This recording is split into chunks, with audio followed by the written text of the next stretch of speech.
Hey friends, it's Miss Limer. We're here to do an experiment called fireworks in a jar. So you're gonna need a few materials that you can easily find at your house. You're gonna need a jar full of water, about 3/4 of the way full, some food coloring, an empty cup, a tablespoon, and vegetable oil.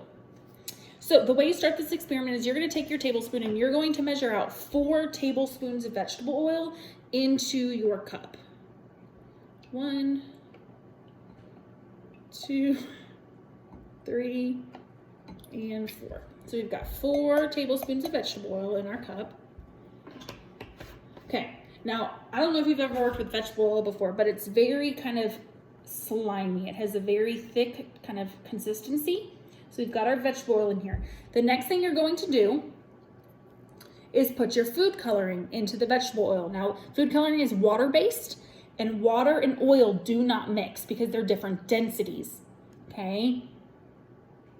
So when you put your food coloring in, usually food coloring will mix into whatever liquid you're using, but if you notice, this food coloring is just kind of sitting in the oil. So you're gonna just combine a bunch of different drops of color.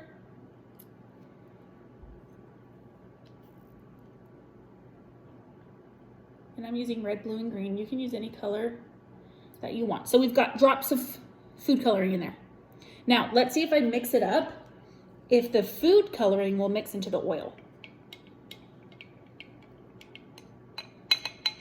Notice it didn't mix, it just broke up. So it broke into smaller pieces because water does not mix with oil, and the food coloring is water-based. So what we're gonna do now is you're going to gently pour your food coloring into your jar of water.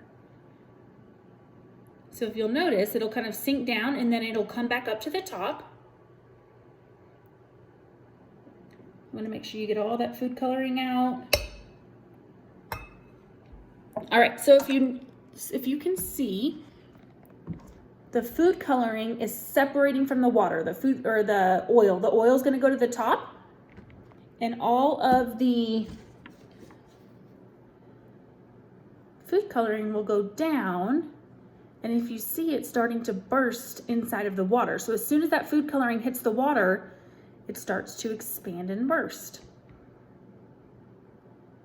And it kind of looks like fireworks. So all of the oil is sitting on top because oil and water don't mix. So as your food coloring is falling into the water, it's mixing because food coloring is water-based and it mixes with the water. So if you can see, we've got all of our food coloring coming down and it's kind of making a firework effect. Ooh. So I'm gonna turn it so you can kind of see the different colors. And so see, more food coloring's falling in, so more fireworks are happening. So the reason this is happening is because oil and water are different densities, which means one is heavier than the other. So when you pour the water or the oil into the water, they separate. If you notice, the oil is sitting on top of the water. Now our water looks all gross because it's all mixed together, but the oil is on top of the water. No matter what you do, they won't mix. So if I were to stir this up, the oil is in there and it's mixed in right now, but it will always separate out to the top. So if you can see, our water's black now because of all the colors mixing, but all of these bubbles at the top, that's the oil. Oil does not mix with water. So in this experiment, we talked about density and how some liquids are heavier than other liquids, and how water-based food dye won't mix with vegetable oil. Try this at home and let me know what you think.